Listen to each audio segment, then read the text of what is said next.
কিয়ামত পর্যন্ত যারা ইসলামী আইনে দেশ শাসন করবে তারা সবাই হবে আল্লাহর খলিফার খলিফা। এই হলো আল্লাহর জমিনে আল্লাহর খেলাফত কায়েমের মর্ম কথা।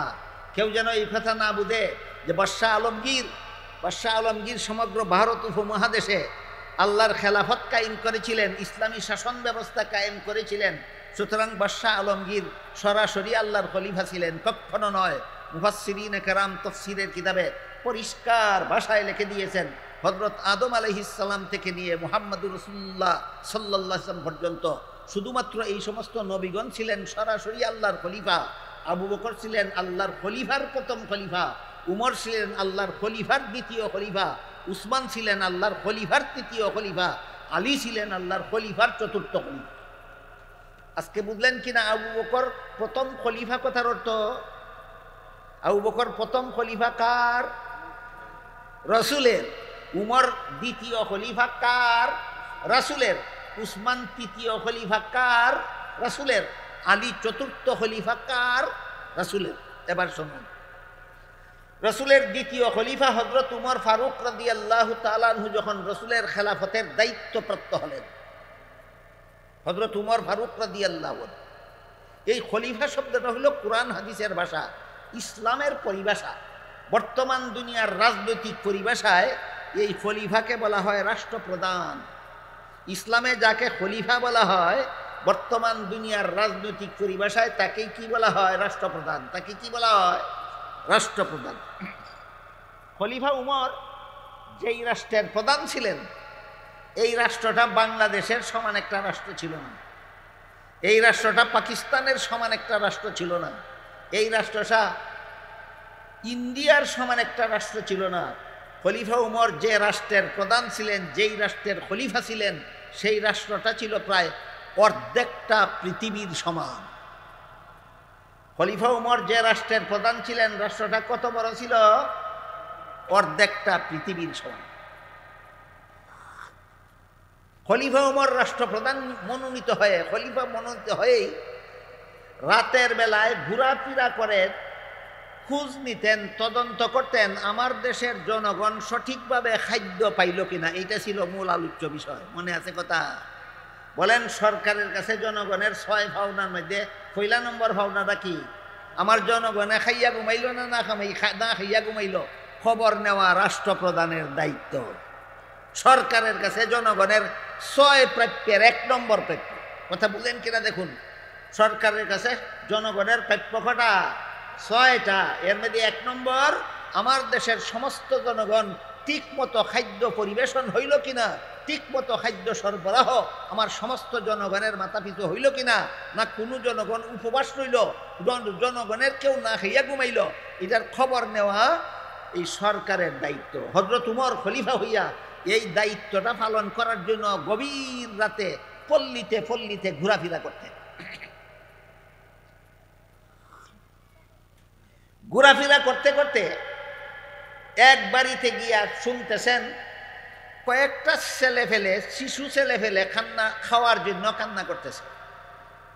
আর এই শিশুদের মা চুলার মধ্যে কি যেন রান্না করতেছে অনেকক্ষণ পর্যন্ত, আর বাচ্চাদেরকে বলতেছে আমি রান্না বসাইছি চুলায়, তোমরা ঘুমাও, রান্না হইলে পরে তোমাদেরকে জাগাবো, তোমাদেরকে খাওয়াবো। কিন্তু অনেকক্ষণ পর্যন্ত খলিফা উমর দাঁড়িয়ে দেখলেন রান্না শেষ হয় না, বসাইছে যে বসাইছে। খলিফা উমর হাত দিলেন, কে আসো ঘরের ভিতরে? দরজা খুলো। দরজা খুললো একজন বিধবা মহিলা। খলিফা উমর জিজ্ঞাসা করলেন, তুমি কি রান্না করতেছো আর এই বাচ্চারা কান্দে কেন? বৃদ্ধ মহিলা খলিফা উমরের তো নাম চিনছে, কিন্তু খলিফা উমরকে দেখে নাই, কিন্তু খলিফা উমরের মুখ চিনে না। বৃদ্ধ মহিলা খলিফা উমরের জবাব দেওয়ার আগেই কয়, তুমি একজন মুসাফির, আমি কি রান্না করতেছি খবর নিতে আসছো, আর বাচ্চারা কান্দে কেন খবর নিতে আসছো? তোমার মতো মুসাফির এই দেশের রাষ্ট্রপ্রধান হওয়ার দরকার ছিল। আমি শুনেছি খলিফা উমর এই দেশের রাষ্ট্রপ্রধান হয়েছে, আমি বিধবা, আমার সংসারে উপার্জনের উপযোগী কেউ নাই, এই জন্য বাচ্চারা পেটের খিদায় কান্না করতেছে। আমি বাচ্চাদেরকে মিশামিশি সাদা পানির চুলায় বসাইয়া সান্ত্বনা দিতেছি, কোনো রকম যদি ঘুমাইয়া যায়, রাত পোহালে পরে দেখা যাবে কি করে। আমার এই 3 বাচ্চারা না খাইয়া ঘুমাইতেছে, উমর খলিফা হইয়া আমার এতিম বাচ্চারা খাইয়া ঘুমাইলো না, না খাইয়া ঘুমাইলো, খবর নিতে আসলো না। আমি বিধবা মহিলা, খানা পাইলাম না, না পাইলাম, খবর নিতে আসলো না। এই উমর রসুলের খলিফা হওয়ার যোগ্য নয়। তোমার মতো মুসাফির এই দেশের খলিফা হওয়ার যোগ্য। উমরের কাহিনী কেন শুনতেছি আমরা? সরকারের কাছে জনগণের 1 নম্বর পাওনা এর উদাহরণ বোঝার জন্য। কথা বুঝতেছেন? সরকারের কাছে জনগণের 1 নম্বর পাওনাটা কি? খাদ্য, খাদ্য, খাদ্য। বিধবা মহিলার মুখে এই কথা শুনে খলিফা উমর গুলামকে সাথে নিয়ে সরকারি খাদ্য গুদামে ঢুকলেন। ঢুকে গুলামকে বললেন, গুলাম, আটার বস্তা আমার গাড়ে উঠাইয়া দাও। গুলামে কয়, খলিফাতুল মুসলিমিন, আমার মতো গুলাম আপনার সাথে থাকা অবস্থায় আটার বস্তা আপনার গাড়ে উঠাইয়া দেব? এটা কোন বিচারের কথা? খলিফা উমর গুলামকে প্রশ্ন করলেন, এই গুলাম, কাল হাসরের মাঠে আল্লাহ যদি জিজ্ঞাসা করেন খলিফা উমর যেই দেশের শাসনকর্তা ছিল সেই দেশের একটা বিধবা মহিলা পেটে খিদা নিয়ে রাত্রে ঘুমাইছিল কেন? সে খলিফা উমরের শাসিত দেশের কতগুলি এতিম বাচ্চা না খাইয়া ঘুমাইছিল কেন? জব তুমি দেবে না আমাকে দিতে হবে বলো। গোলাম কয়, না হুজুর, এই প্রশ্ন যদি আল্লাহ করে তাহলে তো জবাব আমি দিব না, জবাব আপনাকেই দিতে হবে। তখন খলিফা উমর বললেন, তাহলে প্রমাণ হইল দায়িত্বটা তোর না বেটা, দায়িত্বটা আমার। আমার দায়িত্বটা আমাকে পালন করতে দে, আটার বস্তা আমার ঘাড়ে উঠে দে। গোলামে খলিফা উমরের সাথে তর্কে হেরে গেল না জিতল? তর্কে হেরে গেল। তর্কে হেরে গিয়া বাধ্য হইয়া আটার বস্তা খলিফা উমরের ঘাড়ে উঠে দিল। খলিফা উমর আটার বস্তা গাড়ি নিয়ে লেবারের মতো যাচ্ছিলেন সেই বিধবা মহিলার ঘরের দিকে, আর গুলাম খালি হাতে নবাবের মতো চলছিল খলিফা উমরের সাথে। কাল হাসরের মাঠে আল্লাহ যদি প্রশ্ন করেন, একটা বিধবা মহিলা না খাইয়া কেন ঘুমাইছিল? কাল হাসরের মাঠে আল্লাহ যদি প্রশ্ন করেন, একটা বিধবা মহিলার এতিম বাচ্চা কেন উপবাসী অবস্থায় রাত্রে ঘুমাইছিল? জবাব দিতে হবে খলিফা উমরের কত নম্বর দায়িত্ব পালন না হওয়ার কারণে। এই নম্বরটা আর দায়িত্বটা আপনাদের মনে রাখতে হবে।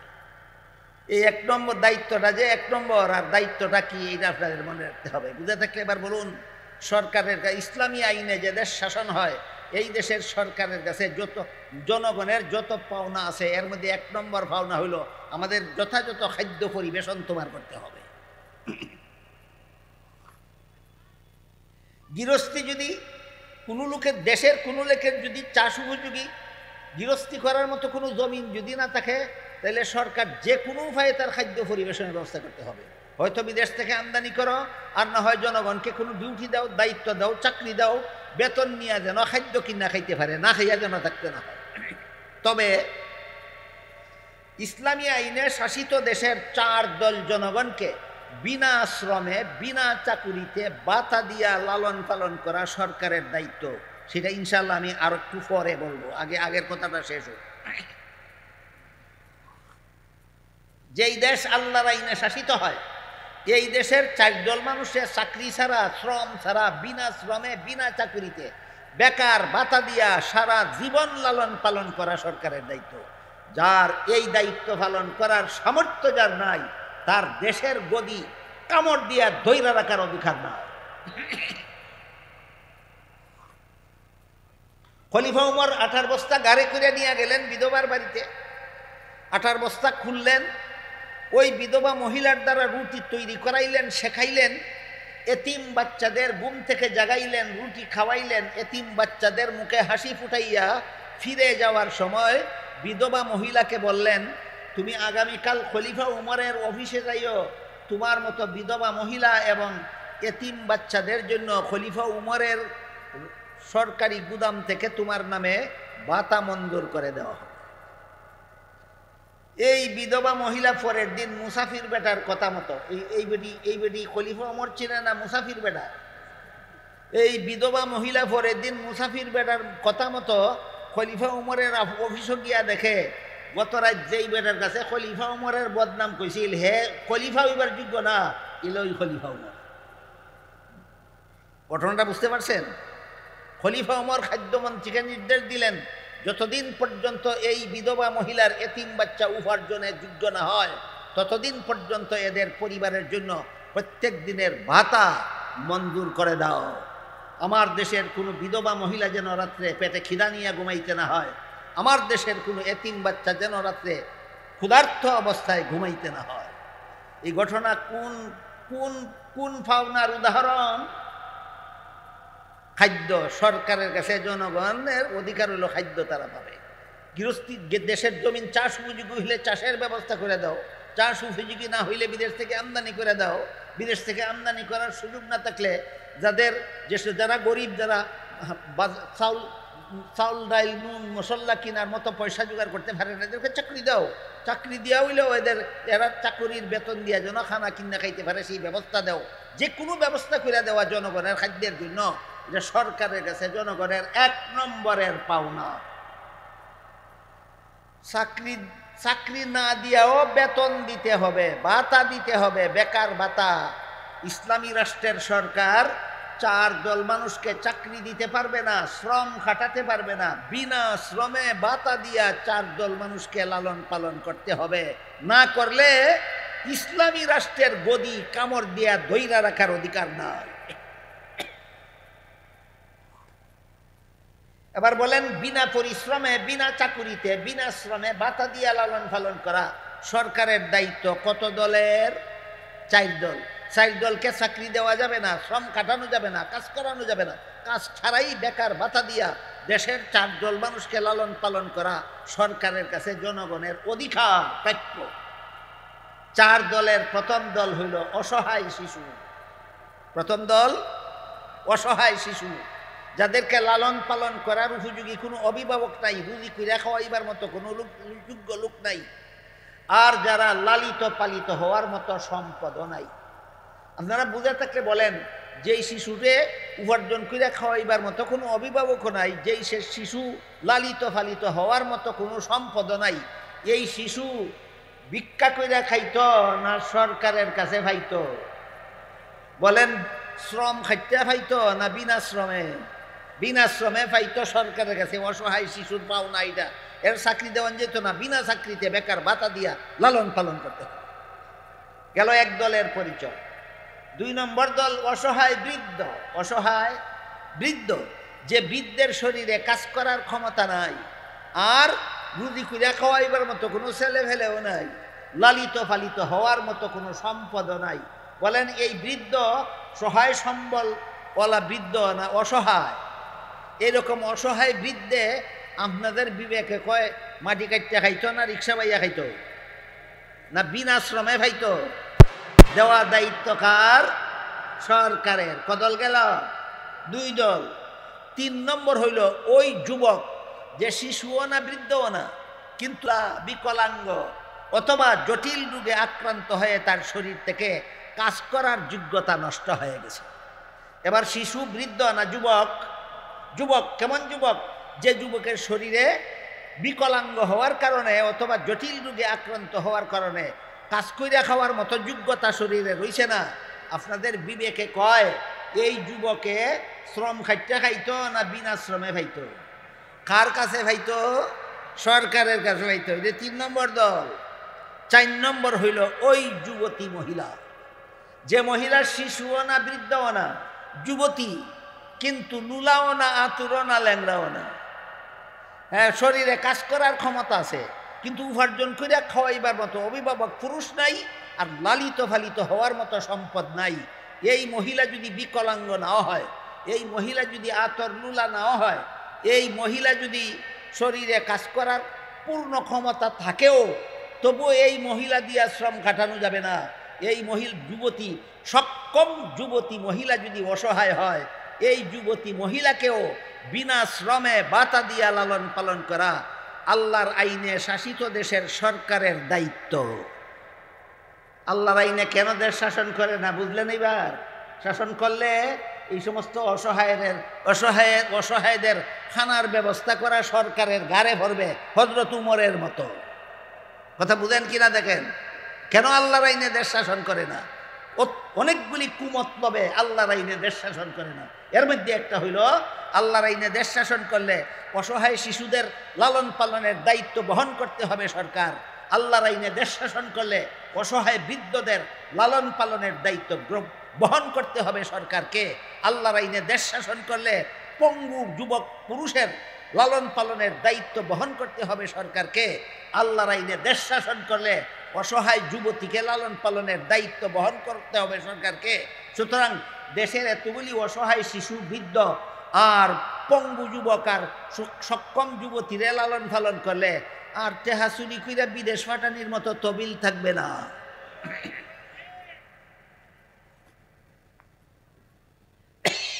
আমি কি আপনাদেরকে বুঝাতে পারলাম এরা কেন আল্লাহর এনে দেশ শাসন করতে চায় না? বুঝতে পারছেন কিছুটা?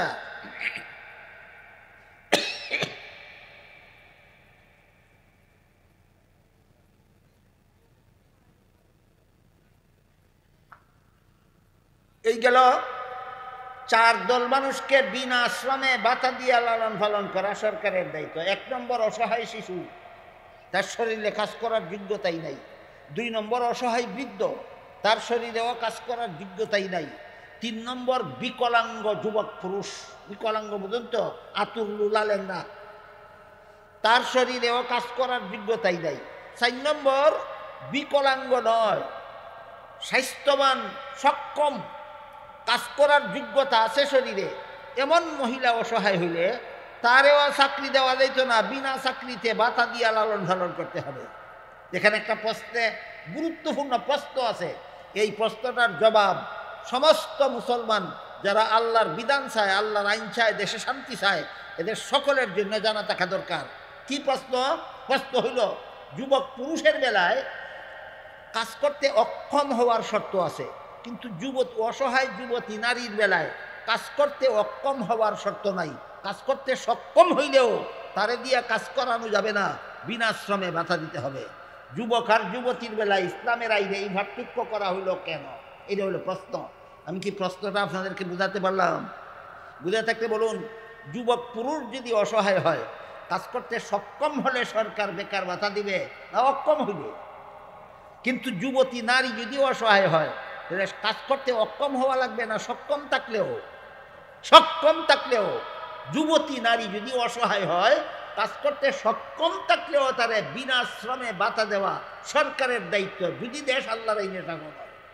কারণ হইল, আল্লাহ পাক রব্বুল আলামিন পুরুষের শরীরে শক্তি সামর্থ্য দিয়ে থাকেন উপার্জনে, শ্রম খাটার জন্য। আল্লাহ পুরুষের শরীরে শক্তি সামর্থ্য দিয়ে থাকেন উপার্জনে, শ্রম খাটার জন্য। নারীর শরীরে শক্তি সামর্থ্য দিয়ে থাকেন উপার্জনে, শ্রম খাটার জন্য নয়। নারীর শরীরে আল্লাহ শক্তি সামর্থ্য দিয়ে থাকেন নিজের শরীরের 3টা মূল্যবান জিনিস ব্যয় করে গর্ভস্থ সন্তানের দেহ গঠনের জন্য। যে নারী গর্ভবতী হয়, ই নারীর গর্ভের সন্তান গর্ভবতী মায়ের 3টা জিনিস চুষিয়া খাইয়া সন্তান মায়ের পেটের ভিতরে পুষ্ট হয়। 1 নম্বর, মায়ের শরীরের রক্ত চুষে খায় প্রায় 1 বৎসর পর্যন্ত। 2 নম্বর, মায়ের শরীরের ভিটামিন গর্ভের সন্তানে চুষে খায় প্রায় 1 বছর পর্যন্ত। 3 নম্বর, মায়ের শরীরের ক্যালসিয়াম গর্ভের সন্তানে চুষে খায় 10 মাস।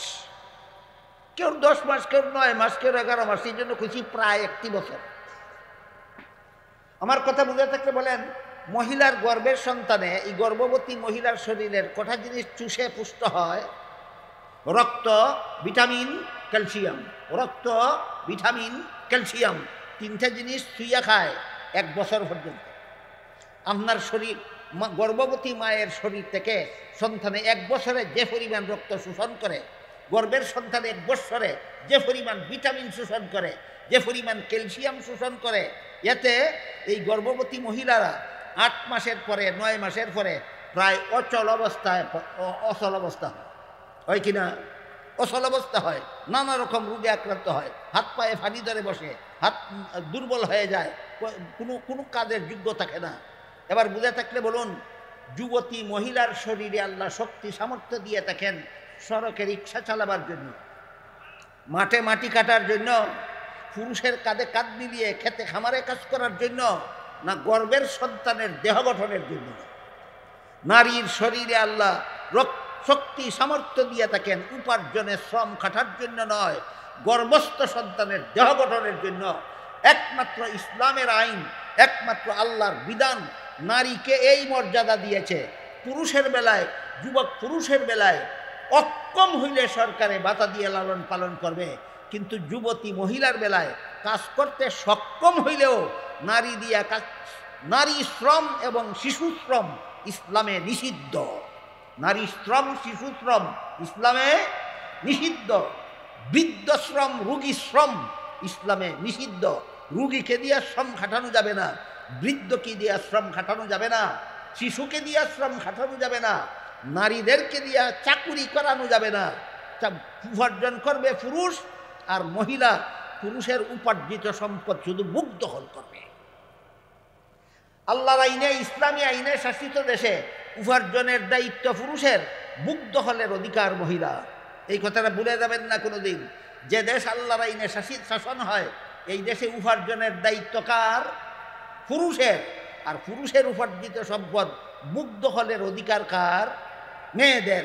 এখানে এসে যদি কোনো পুরুষ প্রশ্ন করে যে আমি একা উপার্জন করব আর আমার বিবি শুধু গরম হইয়া খাইব, এটা কোন বিচার? করতেও পারে, এরকম প্রশ্নকারীরও অভাব নাই এই সমাজে। তাহলে আমি বলবো, তোমার বাচ্চাটা 1 বছর ফেটে নিয়া এই স্বাস্থ্যটা বিনাশ করে দেবে একা, তোমার বিবিয়ে আবার জন্ম হওয়ার পরে তোমারে বাপ ডাকতে হবে কোন বিচারে? তোমার ফেটো লইছ না বউয়ের ফেটো লইছে? ফেটো লইছে বউর, আর বাপ ডাহন লাগে। যদি তোমার রুজি করবাই, তুমি বুক করণ লাগবো তোমার বিবির।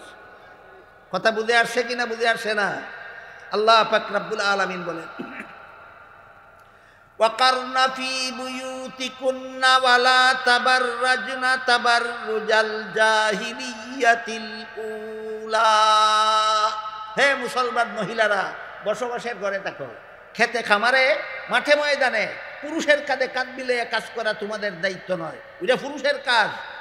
মাসিক ঋতুস্রাবের ঝামেলা সহ্য করা তোমার কাজ, সন্তান গর্ভে ধারণ করা তোমার কাজ, সন্তান এর প্রসব কষ্ট সহ্য করা তোমার কাজ, সন্তানকে স্তনের দুধ পান করানোর দায়িত্ব তোমার, সন্তানকে লালন পালনের দায়িত্ব তোমার।